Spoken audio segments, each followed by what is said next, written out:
So good evening, everyone, and welcome to the Housing Committee. I'm Rashida Hilliard. So I'm just going to reintroduce myself, although I know that, that Lee and Ingrid know who I am, and also Julie, the president of the community board, is joining, and she knows who I am, but I would just like to introduce myself to you. I'm the chair of the Housing Committee. Hello, Julie. And I'll just start out with like our basic. So as a community board committee, we loosely follow Robert's Rules of Order. We will be following the agenda that was previously distributed. If we open a topic to general discussion, we ask that if you would like to speak, that you raise your hand and I will call on you. Our goal is to have a good, robust discussion of our agenda items. However, if we have many people who would like to speak on any individual topic, you may only get to speak once, so please make it count. If you are not speaking, we ask that you keep yourself muted to prevent background noise from interrupting others.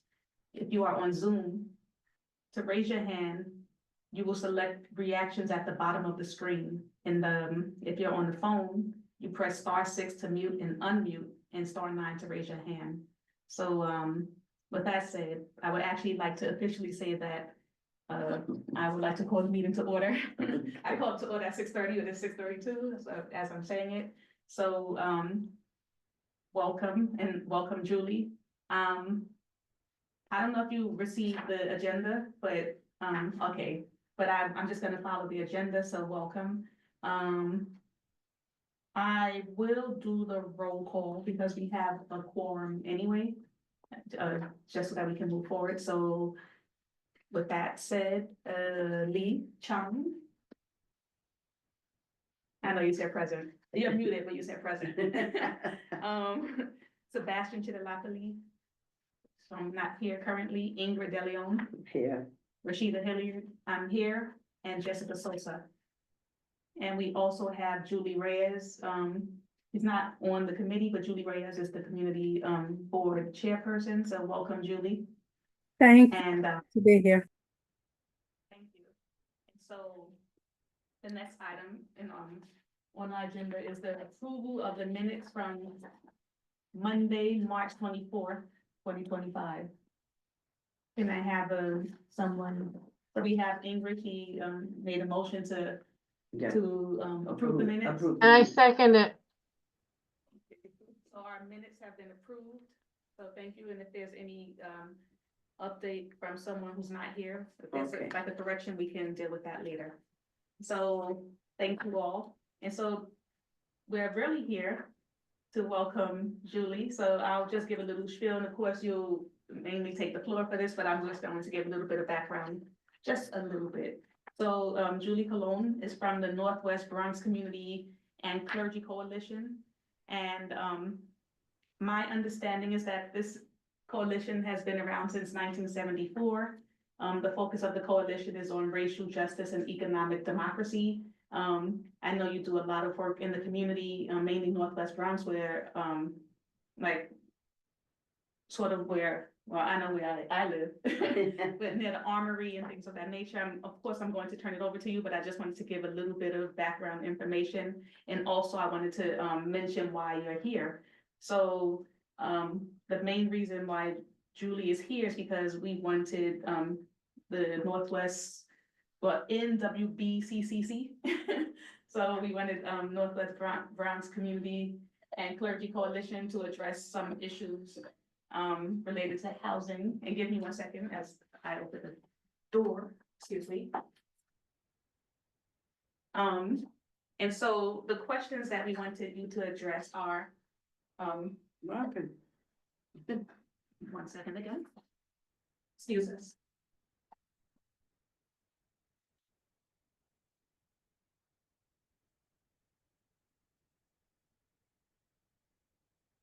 Oh, no, it's fine. Excuse us. Fine. So basically, the questions that we wanted you to address are, what specific services does your organization provide with respect to helping people find and stay in homes? That was one. How do you, well, it was how in parentheses. So it was like, do you address people who have low to no income? And if so, how do you address people, who have low or, no income. Do you provide services for people looking for affordable, and that's based on these metrics that we know with the $100,000 situation? So do you provide services for people looking for affordable, homes to rent and to purchase? And lastly, how long do you support people in the process? So those are the, questions that we put forward. And, of course, if you have other things to include, we welcome that as well. But I just wanted to give anyone who's here an idea of what we're hoping to address, and it's also in the agenda if you haven't received it. So thank you, Julie. I'm going to turn it over to you. And I do want to apologize in advance. You might hear the bells ringing because people are coming in. And welcome, Sebastian. So we have a fourth member of our committee. No, no worries. Thank you so much for having me. And our office here at Northwest Bronx is a three-story house. And so we get like community members come in and out all the time. Like, what's in this little house? And so like every time we're in meetings, there's always like back and forth in and out. It's something I'm totally used to and totally okay with. So no worries. I do have some slides. Is somebody able to give me the ability to screen share? Yes, I'll do that right now. Thank you. If you And want to apologies for the sniffling, y'all. I am affected by the dreaded allergies. And so you will hear Oh. like some congestion. So apologies. No problem. I just said, like, I just gave multiple people, yes, you have the ability to share. Yay. Amazing. Okay, let me just put this as a slideshow. Awesome.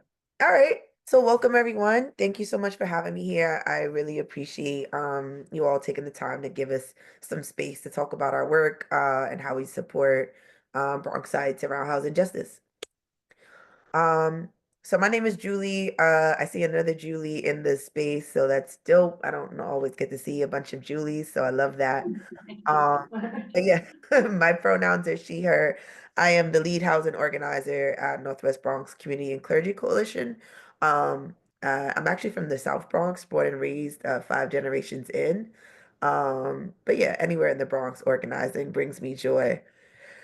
So just a little bit about Northwest Bronx. Our mission is we are a grassroots member-led organization that brings together diverse people and institutions to fight for racial and economic justice through intergenerational organizing to transform the Bronx and beyond. And our vision for the Bronx is that we envision a place where all of our people can have all that is essential for our community to thrive. And that includes housing, education, work with dignity, as well as personal and environmental health. And is rooted in collective ownership and decision making over our political, economic, and social systems in order to build a just, equitable, and sustainable world. And that basically is just a really, really long way of saying that we believe that everybody in our Bronx and beyond that has a role to play. And we really need to be organizing many different like folks and people and institutions in order to actually build power. And a part of that power means that we and our community should have decision-making power, but should and collective ownership, right? Not just one person owning a thing, but like folks collectively owning things together and creating generational and community wealth. Um, is what's going to lead us to have like a just and equitable and sustainable world. And so our mission and our vision are really, really important for us in Northwest Bronx because they serve for the foundation of all of our activities and how we align our values and our principles. I normally have like a short video, but this video is really focused around like just um, the last 50 years of our work, and but doesn't really necessarily focus on housing. And so if folks want to see it after the presentation, I'm totally down to show it. In terms of the housing committee at Northwest Bronx. So who is the housing committee? Our housing committee consists of tenant leaders from all of the different buildings that we organize at Northwest Bronx. And through working with tenants to collectively win change in their buildings through tenant associations, our housing organizers also build relationships with them. And we then develop these tenants into leaders and members of our organization. In terms of like the work that we do, We outreach to the community about tenant rights and the importance of organizing. We also organize tenant associations to win demands in their buildings by supporting tenants to create a building strategy and engage, in direct actions against landlords and management companies. We also host tenants' rights workshops for buildings in distress. We also host monthly legal clinics for community members where folks can come to speak to a free lawyer for up to 15 minutes. It is again free and it's also confidential. Um, excuse me. We also fight for collective tenant ownership and co-governance. We usually do that not only through our tenant association, relationship building, and leadership development work, but we also participate in larger housing campaigns to win systemic changes in the Bronx and beyond, like COPA and TOPA. COPA is the Community Opportunity to Purchase Act, which is a citywide piece of legislation, and TOPA is a Tenant Opportunity to Purchase Act. It's a statewide piece of legislation. So, right, like really organizing with the tenants on the local level in their buildings, winning changes in their buildings through organizing campaigns, building relationship and deepening people's like development as a leader, in order to understand like the broader fight and how what's happening in their building is like not special, right? It's horrible, horrendous what most people have to go through. But actually many people across the Bronx and even across the city are going through very, very similar things. And so at Northwest Bronx, we believe it's imperative to bring folks together to build power, not only at the building level, but also again around like the city and the state, and sometimes even beyond that. Who do we do this work for? So we do this work for all Bronx community members, regardless of race, gender, identity, and/or income. They're all welcome at the Northwest Bronx. And going back to our mission statement, right?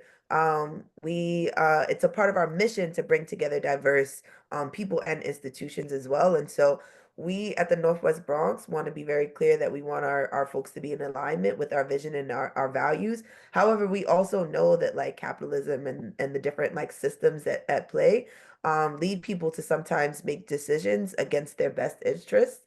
And so we also like have a commitment to like really struggle with people and their ideology and in their choices and really ask people questions to agitate them and to get them to think like why is my community like that? Why are me and my neighbors thinking about this in a particular way?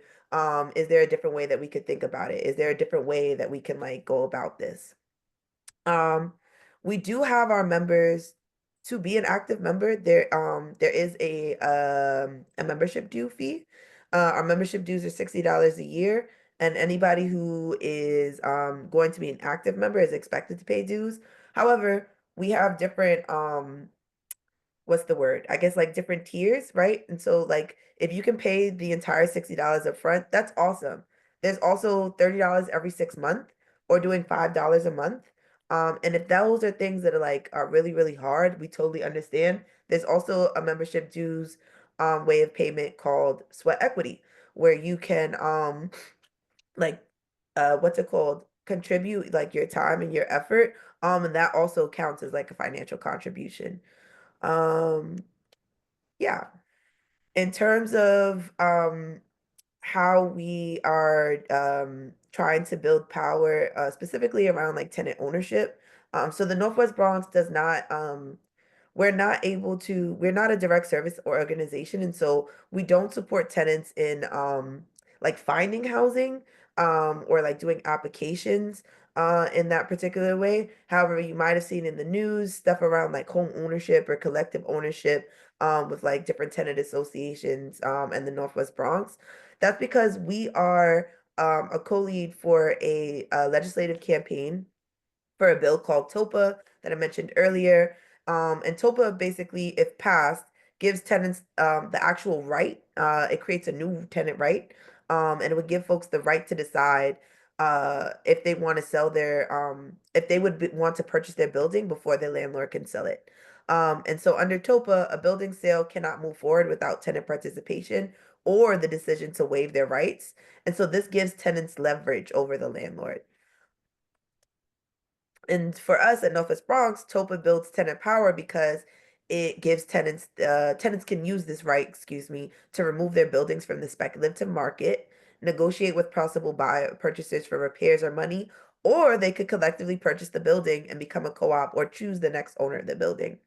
At Northwest Bronx, we see this is very, very crucial as a way to like shift the power from like corporate landlords to our actual like community members. If community members are the ones who are collectively owning and making decisions around their properties, around their neighborhoods, around their communities, the impact of our neighborhoods would look a lot different than what we have now. And so yeah, that's Northwest Bronx, our housing committee, our work, and yeah, that's pretty much it. I'm gonna stop sharing my screen, but want to make some space to see if anybody has any like questions, or anything that wasn't covered in the presentation that they'd like me to specifically like talk about. But thank y'all for your time. No, thank you. That was comprehensive. And just thank you for, agreeing to speak to us about the organization. So we like to, invite local organizations as much as we can to hear about what you have to offer, because sometimes our, like, community members don't always know that we have, these services right at our fingertips. So, I want to thank people on this committee for actually suggesting that, that you come speak to us. And thank you, Jessica. Thank you, Lee. Thank you all, but I know, like. Yeah, no, sorry I'm late, but I'm Jessica. I was first engaged with the Northwest Bronx Community Clergy Coalition as a high school student with Sisters and Brothers United. So it was such a big deal for me. It was the first year I went to DeWitt Clayton High School. We were one of the few schools that had where it was able to go out for lunch or go home for lunch for some people that lived close by. And all those rights got removed from us. And during the summer, they tore down classrooms and computer labs without the consent of anybody. And, we had to wake up, our senior year to NYPD patting us down for having, studded belts that they, identified as weapons and art supplies and whatnot. It was messy. It was the first time I realized that as a student, we have rights to protest. We can mobilize and we can at least be a part of the conversation. So, for me, I'm very familiar with the Northwest Bronx Community Clergy Coalition, the work that you guys do, and a big supporter. Huge shout out for the latest win on ownership with the Davidson building. I wanted to invite you guys more just to see how we can template that and repeat, and continue to use that as a template for other buildings that aren't getting services from their landlords, and how we can support the bill for TOPA. Would like to, if you can give kind of how did it get started? Did somebody go to you? Was it your housing committee? Like, did you canvas? Can you talk a little bit? I don't know if you did already, but if you don't mind, just like a step by step on how you guys got there. So, and how you mobilize your council person, so then we can start, like mobilizing in a similar fashion for buildings in our own district. Yeah, yeah. Ooh, I love these questions. First of all, honor to meet you. I love always meeting like members who like put in work like with us during the past. Like it's just always an honor because I always say we stand on the shoulders of giants. So thanks for giving me that history. In terms of okay, so Davidson, I'll go through like the Davidson campaign and then I'll go through a little bit of like the Topa campaign. Because they're like related but also like different. Oh, and then I'll also like speak a little bit about like the city council, like how we were able to like get city councilwoman Parina Sanchez's support in the way that we have now. Being that we're a nonpartisan organization and we don't endorse or like support candidates. So with the Davidson tenants, my understanding that TA has been around for 10 years. And that before the organizer who is currently in there, my colleague Karen, um, I would say there was maybe like one or two other organizers in the past. Um, and over the like 10 years that like folks have been organizing, I would say there was maybe like one really like clear opportunity that like the tenants could own it. And as they embarked on that journey, the landlord actually started coming back and started like paying bills and like doing repairs. And so he was able to like pretty much save the building and like retain ownership. And that's like one of the arguments that like the tenants had made, that like over the 10 years of the tenant association being around, like they had used pretty much every single tactic that you could ever use to hold the landlord accountable, which is why we were able to make a really, really strong case that like the landlord should not get any other chances. Like he's essentially abandoned the building. Like the bills of the building are not getting paid. It's not like one person's Con Ed bill is not like you have millions of dollars in Con Ed that's not paid, or you have like literally the first press conference that we had, the entire like lobby, the wall of the lobby was stacked to the ceiling with garbage. Which is why like after that first press conference, when it got warm, we went and like the tenants organized the building cleanup. We went to go help them like, clean up the building. And at that point the landlord started like trying to like fix little things again. But because we had like not only had some really, really good organizing, but also like brought the media in and was really, really loud about like what was happening to the tenants, what the tenants were going through. And also we had right, so we had the media strategy, we also had like the organizing strategy, and then we also were partnering with legal aid to have the legal strategy. Um and so like again, through all of those things, we were able to make a really, really strong case to say like the landlord should actually like not have the building. In terms of like how we got Councilwoman Perina Sanchez's support, we were actually already I wouldn't say partnering with her, but we led a campaign for the Kingsbridge Armory for Northwest Bronx to be a community developer, the first of its kind, so that the community could actually the Kingsbridge Armory. And she just so happened to be a part of the team that was like leading that work, Karina Sanchez. And so our organization also, because we've been organizing around it for 30 years, we were very, very loud about like the Northwest Bronx and like our members like need to be a part of like reshaping the armory and like what that looks like. Um and so like through that our organization was also invited to work with the New York Economic Development. NYDC. Yeah, it was NYC EDC. I can't remember the C, but I know it's like Economic Development like Corporation or something like that. But they're essentially the government entity that owned the armory. And so yeah, it was just by chance that we were working with her on this one project, and we were able to build relationship with her on that particular project, so that when the opportunity for Davidson came around, we were able to say like, hey, we have a really good relationship with you.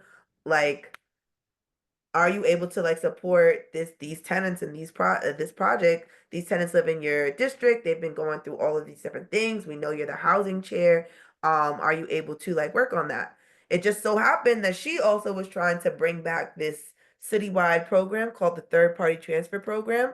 And that is the mechanism that is actually allowing the tenants to be able to be the owners. The third party transfer program is a program that's essentially like takes away the building from the landlord and then gives it to like the tenants, which is the third party transfer part. That program was shut down a while ago due to it when it first came out, there was like a studies had shown that like black and brown homeowners were actually the ones who were getting their buildings taken away the most. And so the building was shut down. The program, excuse me, was shut down. Um, so at the time that the Davidson opportunity came through and that we were working with Karina Sanchez on the armory, she already was starting, like she is the housing chair of city council and really, really wanted to reform that program. And so I want to, I guess, say that it was a mix of being organized, but also like being organized so that when the opportunity presented itself, we could then like take a hold of that opportunity. So that was like pretty much like how we were able to like get secure like the Davidson tenants to like shift into ownership. Unfortunately though, like that is not possible for every like building that is going through these particular issues, because that was a very like specific and niche like case, right? Where like tenants had the opportunity to own. They tried to, they organized, they took the landlord to court, they did all of these different things. They had this community group, they had a lawyer, they had all this stuff, and then the landlord came and like started fixing stuff again and retained control. And then like the organizing dipped for a while, and then years later he was doing the same kind of like bad behavior, and like folks were able to like say like, no, actually, like, we remember what happened last time, we're still organized, we're gonna like move forward and try to call for these things. um so I guess like what I'm trying to say is that like at Northwest Bronx, we think that like you need to organize tenants like to be able to take those opportunities, but also like we have to have more mechanisms that allow tenants to like be able to collectively buy and like run the building. Because like you buy the building, yes, but then also like who's going to teach you like how to run the actual building and how to take care of it. And so like Northwest Bronx is committed to that. There's other groups, like you have the Urban Homesteading Assistance Board, who's also like committed to that, but we're also like working to like deepen that network of organizations across the Bronx and even across the city, who are willing to like do that work so that we can focus less on like fighting back against bad landlords and more so fighting forward and with like community ownership and co-governance. Ooh, sorry, that was a breath. I want to like just make space to see if anybody like has any like reflections or clarifications before I talk a little bit about the TOPA campaign. I also, no, it's fine, I can wait until after it's open, it was just like a simple question, but it's probably, I don't know if it's related, but maybe just throw it in. Yeah, for- airtime. So, for, the membership, what is offered with that? Does that include like what you, mentioned in terms of, like providing some sort of support for people who maybe take over their buildings, or is it, or, I don't know, is it mandatory? Like, are there mandatory workshops that people should attend, or in general, or, just what does the membership include? Yeah, That's what I should- we are in terms of, so there are buildings that we organize that like don't have actual dues paying members in them because we have a commitment to like organize tenant associations. Not every single like person who like lives in the TA is like going to like then take on like different leadership and step into their community and become a community leader. So it's really our job as organizers to kind of like suss out who and like build relationship with and one-on-one and develop people like who want to take on that role. So to answer the question around like, do you need to be a dues paying member in order to get assistance around organizing your building for ownership? Not necessarily. Um, but also like we are very, very real with tenants around like what it takes to actually like organize for ownership, how long that process is, and also how very new like organizing for it and like putting pressure on landlords like in order to like sell the building or like running campaigns that like will then like force the landlord to like sell the building to the tenants. It's like a, I wouldn't say it's like super new, but like it's a newer form of organizing that like not everybody, New York has a really, really strong tenant organizing like base across the entire state. Not everybody who's doing that work like knows how to organize for ownership. And even us, right? We're very clear that like it's we are on a pathway to like figuring out like what are the different mechanisms that like you actually like need to set in place in order to like set people up really, really well. Um, so no, you don't have to be like a dues paying member to get that, but also like in order to get to the place where your building is going to organize for ownership, there's like a lot of work like done to even like beforehand, like before even presenting that opportunity to tenants to even ensure like that's a viable pathway. Like some buildings in New York, due to like their regulatory agreement or some stuff that's even like beyond my understanding, legalese things, right, like that's a term that we like to say for like the talk that's like too legal, but like some buildings like won't have the opportunity to do that because of specific like yeah, situations within like their paperwork or like their agreements or mortgages, et cetera. And then and what comes with like membership dues, the ability to make decisions within the organization is like one, that's the top one, right? Like, so we're a grassroots a member-led organization. We do have like a board that gets voted in each year. We also have strategic planning sessions every like once in a while, every few years, like so that we can make sure that we're on track with like the work that we committed to doing, and also like creating a, like an assessment of where we're at. There's also like different like trips that we may go on. Like we might go to like a big convention in like a different state to like learn about some stuff for like some other organizers who are doing like similar work to us, right? Those things are like only like open for like our active members. And you don't have to like, again, if you're not able to like pay the 60, that's okay.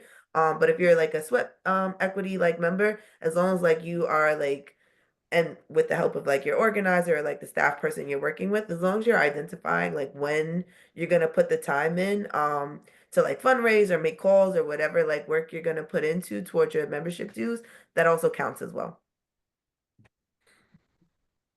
Thank you. Did anybody else have any other like questions or like clarifications? I just want to know how many members you have, like, who pay dues.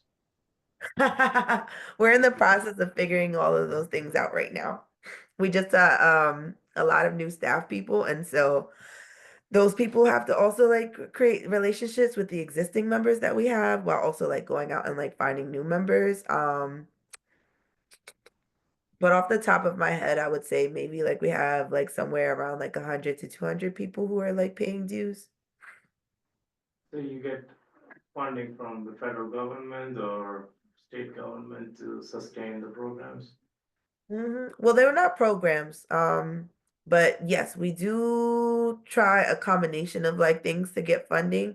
But we're also like very, very clear around like whatever um funding that we're gonna get or like grant money or whatever it comes, if it's attached to some sort of deliverable that deliver those things are like not the things that like we that doesn't run our work essentially. Like what the community wants to see us do is like what we want to do. And honestly, like the community ownership, the tenant ownership, that came a lot of our people were like, I'm tired of organizing around particular like housing issues where we keep like losing or like not getting what we want to get. We're not able to hold landlords accountable. People are still living in bad conditions. We have a lot of different agencies where people like are supposed to be able to hold their landlord or management accountable and they're not able to, or they use them and they're not getting satisfactory results. And so at some point people were like, we want to be the ones to own it. And unfortunately, like, that idea is like not really big in our community because a lot of people don't even think that they can do that. So a large part of our work is also like showing people that it like through Davidson, through other buildings that have like collectively like bought their buildings. Um there's like one in the South Bronx, there's also one in Brooklyn as well. And a few others. Um but yeah, like showing people that these things are possible, connecting with them, making sure that like they understand like the power of organizing, why it's important. That's like a large part of the work as well. But yeah, whatever funding that we're gonna get, we like are very, very clear with like whoever's giving that funding or also like how we're doing that work, that like it's really what the community wants to see us doing is what we want to focus on. Thank you.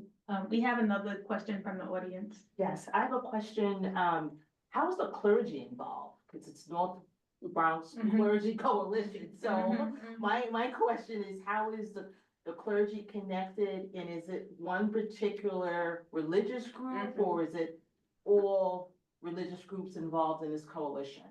Oh, I love that question. Yes, so we have a long-standing history with like faith-based institutions in the Bronx.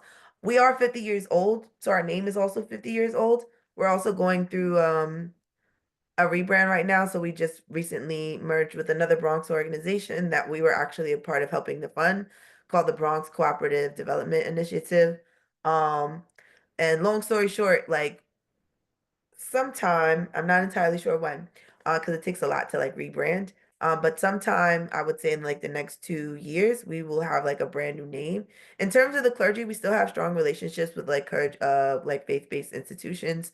Um, but what those relationships look like from like the past like 30, 20 like years till now are like different. And so like in the past a lot of our faith-based institutions were really focused on like one particular issue. Whereas like as we've evolved, we've like started to realize that we actually have to organize around like several issues that are like interconnected. Otherwise, we're not gonna like really make any systemic change or like address any like root causes of anything. So we still have like really good relationships with our faith-based partners. We don't have like somebody on staff who's like dedicated to only organizing with faith-based partners because everybody on our staff is actually trying to build relationships with those folks. Some of the legal clinics that I spoke about earlier, they happen like at churches. We'll also have like resource fairs or resource fests every like maybe like once or twice a year at like different churches. And our membership meeting is always in a not I shouldn't say always, but it's usually like in a church space. Thank you. Thank you for your work. Of course, thank you. Anyone else? Let's talk Topa. Okay, so now Topa. Yeah, so TOPA, the bill got, I would say, like introduced in 2017. It takes a while to get a bill and a campaign off the ground. By the time it was like really going full steam, 2020, um, the pandemic, pretty much hit. And then in the pandemic, right, the bill is about like collectively buying a building. And so that demand or that legislative priority became unfortunately like kind of set in the background as people were, I don't know if you guys remember during the pandemic in the housing world, people were like fighting for like cancel rent, like trying to say like the government like should cancel rent. We also like won an eviction moratorium, the first of its kind in New York, where like for a really, really long time the housing court landlords like people were not allowed to be evicted. Um, and then we also won like this historic program, ERAP, which like, a lot of the times, what's it called? This people don't realize like the government didn't say like, yeah, we're gonna do this. Like we had to really, really fight really, really hard for that particular program to be like as open in terms of the application process as it was, right? Like if folks remember, people could like provide like documentation saying they owed, or they could just sign a hardship form, like just saying like I don't have proof that like we owe, like I owe, but I know that I owe, right? Like that, those things are actually like a result of like some really, really hard organizing. But again, our folks, at least in the Bronx, were like, yo, we're not getting anywhere with this. And so like we want to go back to like really like focusing full time on TOPA.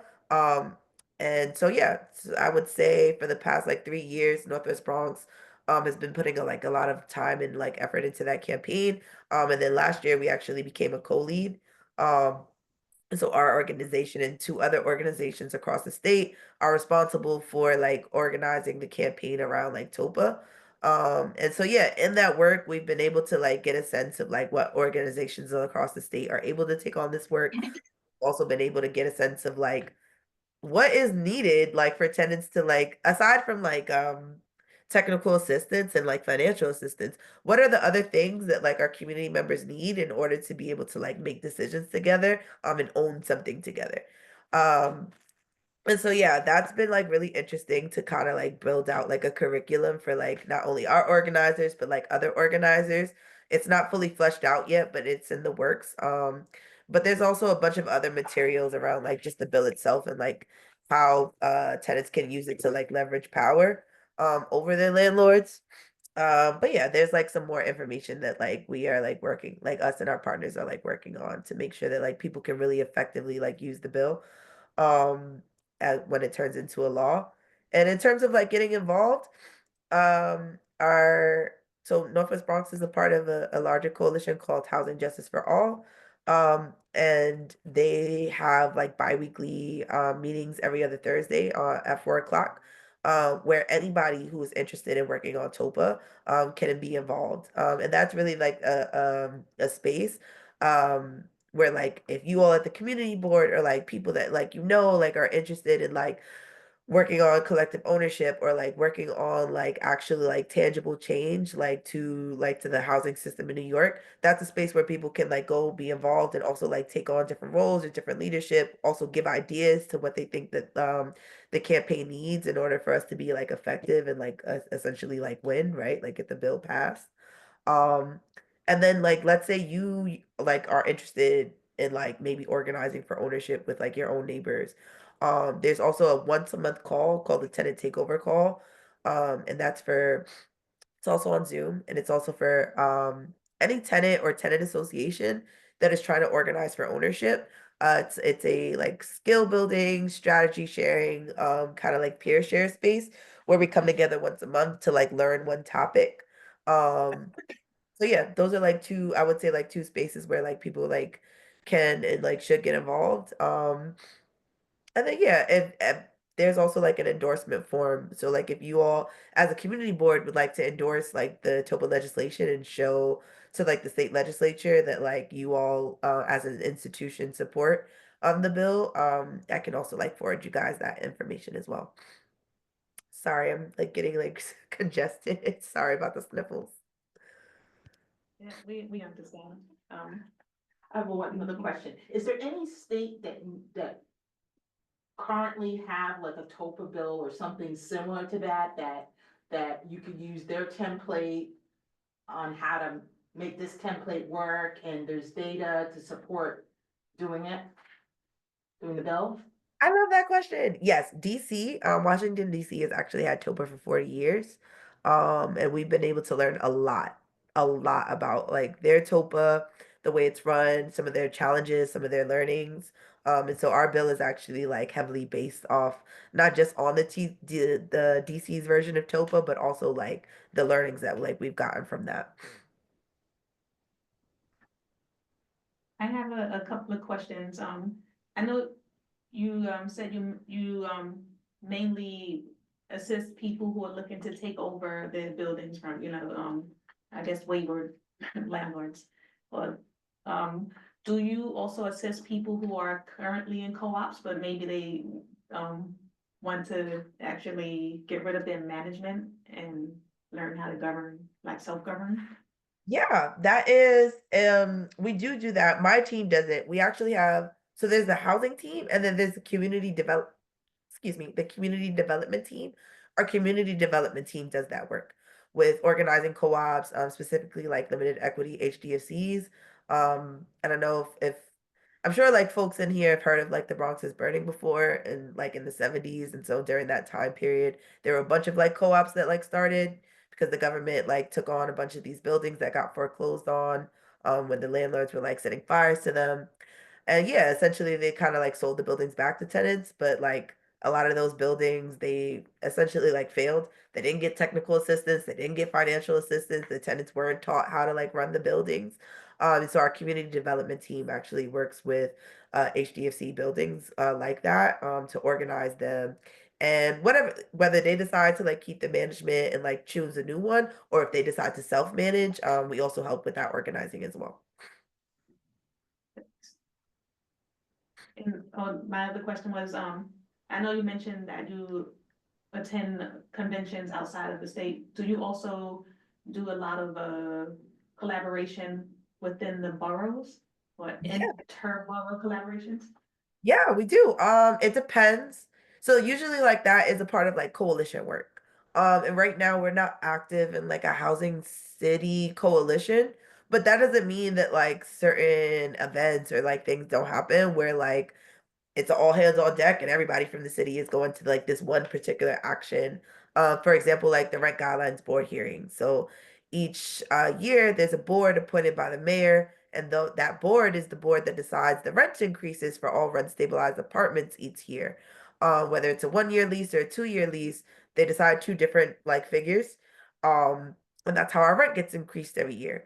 And so each year there's a hearing in each borough, and then there's also like a what they call like a final hearing. And so like that's something that like we usually participate in. We'll usually like go to the Bronx hearing. Um, and then sometimes like also like help to mobilize to go to like the larger like citywide one. I would say Northwest Bronx, our housing team is more active in like our statewide coalition than we are in our citywide coalition right now. So that just means instead of coordinating with like borough to borough, we're coordinating with like different cities across the state. Thank you. Um, anyone else have any questions? Anyone online? Do you have any questions? Comments? I see Lee. Rashida, I just want to ask Julie, how long have you worked at Northwest Bronx? I will make 6 years in June. Okay, you're a newbie. I know people going back to the 1970s. That's why I asked. Yeah, oh no, I'm definitely a newbie. Definitely a newbie. All right. And do you deal with, you said you deal with, you have, and you deal with, do you also deal with ANHD? Yeah, we're Northwest Bronx is a member of ANHD. Oh, okay, and also, shoot, I remember Hilda Perez. Do you know that name? She, It rings a bell for me. well, she passed away, I believe, in 2022 or so. Elderly lady. She was on the board. I'm on the board of Tenants PAC, and she Yeah, was on our board. And I was thinking maybe we could talk later and maybe we get some members, because I'm the only one from the Bronx on the Tenants PAC board. I like to have another Bronxite. yeah, we could definitely talk. I mean, I love Michael McGee, like one of my favorite people. Right. So yeah, I would love to talk. Yeah, I would definitely be interested in talking about how we get more And do Bronx. you also interface with the other, like University Neighborhood and Fordham Bedford, all those characters. I know them also. Oh yeah, you have a Jim thing. Buckley and Jim Buckley. Margaret Groar, I've known for a long time. Oh, I love We Margaret. were on the a credit union, Federal Development Credit Union together. That's amazing. Yeah, right after this, I'm heading to a building for a TA that a tenant association meeting for that Margaret had referred us to. The All building right, is in all right. Fort. I have your information. We'll talk later. Oh yeah, I'm very excited about that. Thank you. Of course, thank you. Will we have access to the slide deck or is that, I can make a copy of it for you all and email it to you. I'd have to if it's okay, I'd have to like get that to you all by tomorrow since I have to run to another meeting after this. oh no, of course, it's just to share with the community, like with the minutes, we like to share some of the resources that they can read on their own if they weren't able to attend, so thank you for that. Oh yeah. Um, What I'll do is I'll make a PDF version of it and I'll send it to you guys tomorrow. Thank you. Um, so it looks like we don't have additional questions, but thank you so much. This has been informative. Know that you will hear from us again. I'm glad to hear it. We're grateful that you were able to, attend and share this information with us so that we can also share it with the community. So thank you and enjoy your next meeting. Yes. All right, you guys have a good one and have a great night. Thank you. You too. So, actually, that was the crux of our meeting, we wanted to have the Northwest Bronx Community and Clergy Coalition come speak to us about some of the issues that came up in our previous meetings about, people who have low income and no income and how can we have, assistance from organizations from the community, so I know Julie's just left, but it's so good to know that we have people in our corner who are actually right on the corner, so to speak. So I know she's not here right now, but thank you again. I'm sure some of our, I want to say members or people who, are from the community who do access the website will be happy to know that this information is out there. So, yeah, so with that said, our next item, which is item number 6 on the agenda, is the chair's report. I have no report today. I'm glad not to have anything extra. Next item after chair's report is old business. We have no old business. Or do we? I sent you an email with all the intake locations that I remember we discussed that, so if it is appropriate, you can share with the other members.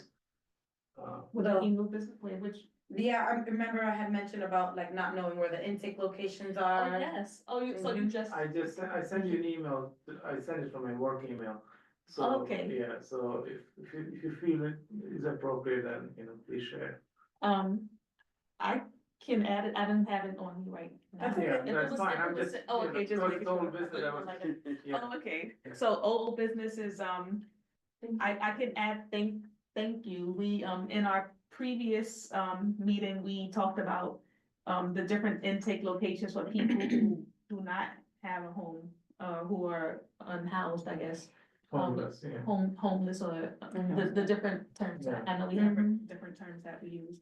But the question was how, like, if someone comes to us, someone who's a part of since we are part of the housing committee, if someone comes to us and they ask, where can I, gain access to resources to find a home or what have you, we wanted to actually be able to help people. I know it has happened that someone approached one of our, committee members and asked, I'm looking for shelter, where can I go?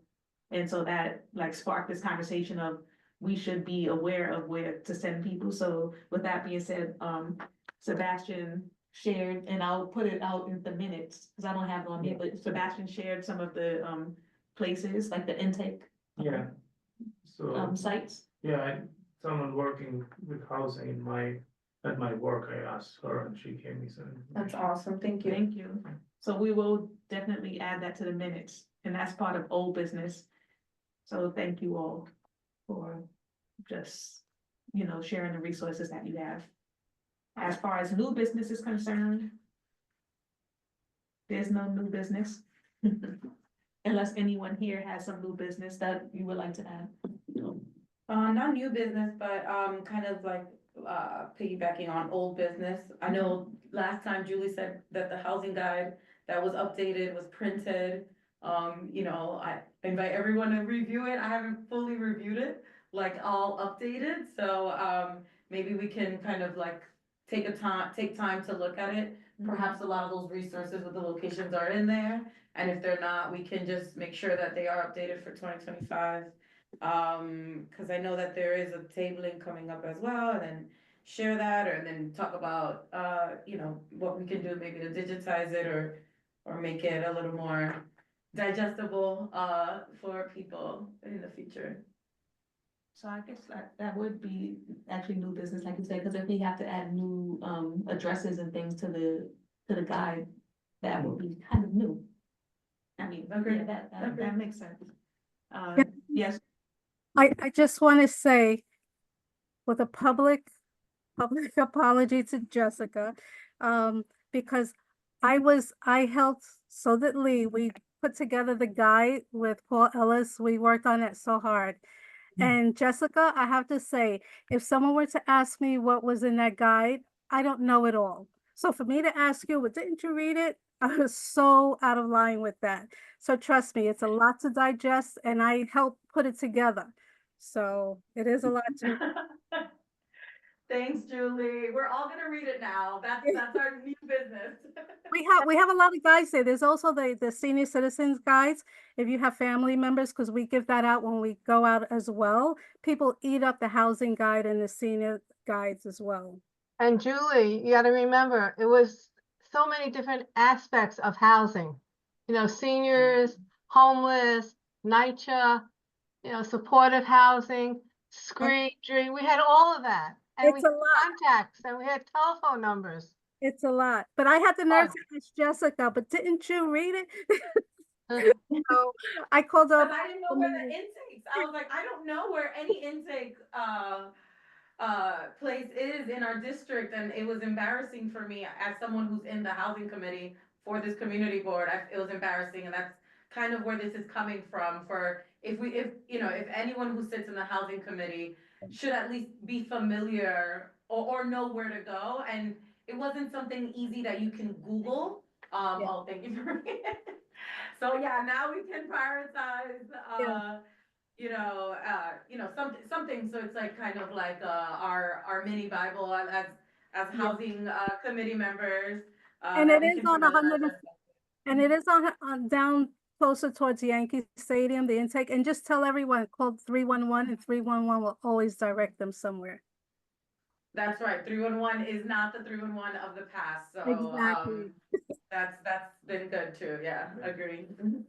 so I propose new business that we, how many pages that each person memorize? No second. 5 pages each, no, I'm kidding. Julie, I have a question. It's Deb Allen. Is it the one that has the date 2024 on it? Is that the one that's updated? Yes, Yeah. the committee updated Okay. last year, but again, everything changes all the time. So it's always good if you see something new, because when we reorder the guides, it's easy just to update it. Okay.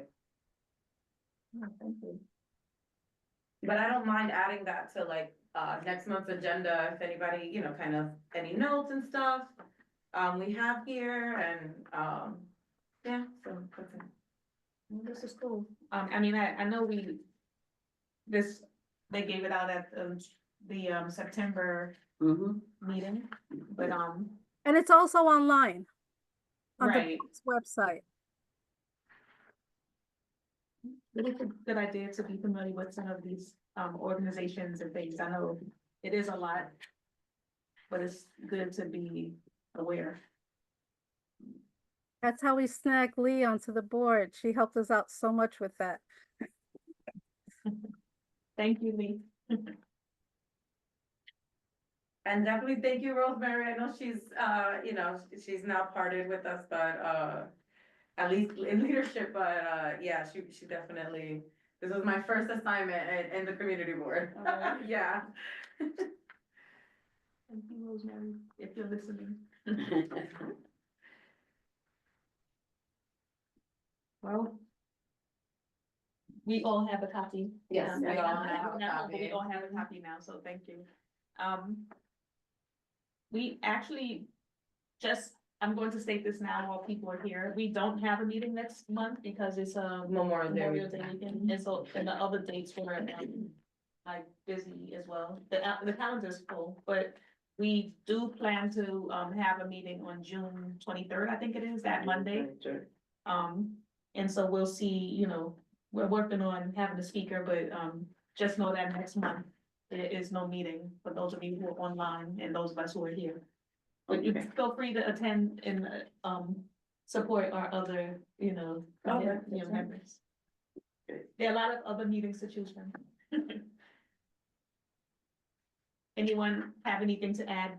Because this is the last item on the, agenda. We Mhm. we already approved the minutes, We approved them, yes. So Okay. just for the record, we have a full house today. We, Perfect attendance. we have perfect attendance. I think we have a record, like, we pretty much have been having, thank you all for, you know, just, you know, coming, you know.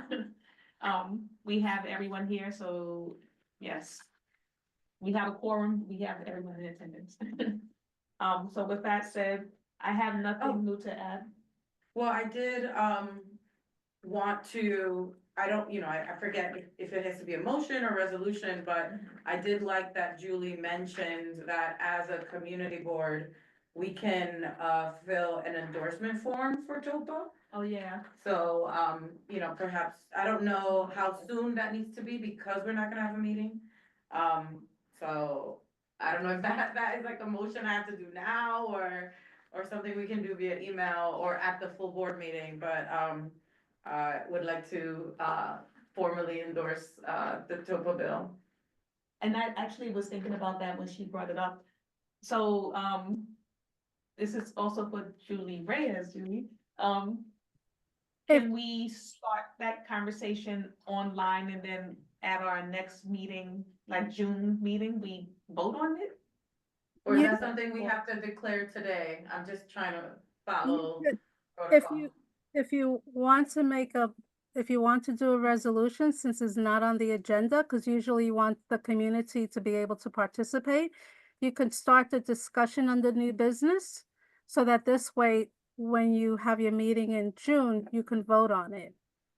If it's Okay. something pressing, of course, you can just add it on the agenda with a motion and then discuss it and then do a resolution, but it's really best to have the community input and put it on the agenda for the issue. And then as far as discussing anything on email, because it has to be, you know, public, you really can't have meetings via email. You can email each other, suggestions, but you can't do any votes or anything like that. Meetings have That's to, actually what I meant, like, can we just, like, as a committee? Right, once she gives us the endorsement form, right, like, we no, can because all talk about it. discussions have to be public. Mm-hmm, understood. So this, can we, so new business. So, yeah, Get new business. First, let's talk to her. I don't know if it matters to get those endorsement forms before some kind of date. Okay. If there is, then we can talk about what to do. If not, then there's no issue with just, developing a resolution to present in the June meeting. And you're thinking of endorsing what? The TOPA bill. Oh, okay. Okay. Yeah, because when you put on the agenda, you could also give the public the actual wording of the bill so they're more familiar with it. Exactly. Mm-hmm. So if we, let's say we go along with this between now and May, what is it, our next meeting, like the big meeting, what is that, May That's okay. 11th? The board is meeting 2 days after you. They're meeting Wednesday, June 25th. So I- we're I perfect. I have a conference. Okay, I mean, any of us, right? So, mhm. No, I mean, like, let's say we mention it as new business now and then we reach out to Julie, whatever, and, I mean, at the next big meeting that we have, full board meeting in May, can it be mentioned then? Yeah, It'll you, be part of your report, yeah. Yeah. Like, we are thinking of? Mm-hmm, it'll Okay, be I just part of wanna your make sure. housing committee chair report. I just wanna make sure, cause I know it seems more official and I don't wanna. Yeah, you're right. In We your- can share your it, minutes- right? We can- in your minutes, you could attach the bill if you want. This way, for all the people who read their minutes, they at least have a copy of it in May. Just attach the TOPA bill to your minutes for tonight's meeting. And I'll also reach out to Julie, For the endorsement letter. Mm-hmm. Now we're talking about Julie from the. Northwest Bronx Julie, yes. Go long now, Reyes. And your resolution will actually be the endorsement if it passes. Correct, mhm, okay. Okay. So that's, thank you. I mean, if I have additional questions, not now, but in the process, I'll be reaching out to you. No problem. Yeah, I think it's a great bill, you know, the idea of like, you know, especially now with, I didn't get to, ask Julie about how she feels about the City of Yes rezoning plans. But with all these rezoning plans and developers drilling for lands and buildings to destroy, you know, like, I just think it'll be good to have a bill in place to give tenants the opportunity to stay, you know, in their existing homes, right? So. There's so Personal. many, you know, I agree. I mean, there's other questions. I wish, I know, now that you're saying it, there was a question I wanted to ask her, but I can ask later. Offline, yeah, exactly. Mhm. All right, motion. Thank you. So any additional comments or, concerns, anything from our audience online and in person? No. Okay, so then, I would like to make a motion to adjourn at Second. 7:34. Second. Thank you. We have second. Any thirds? Okay. So meeting's adjourned at 7:34 PM. Thank you all for attending, and I'm going to stop the recording. Thank you. Everybody have a good evening. Another good. night. Thank you. Thanks, Julie. Thanks, Lee. Bye. Bye, Christian.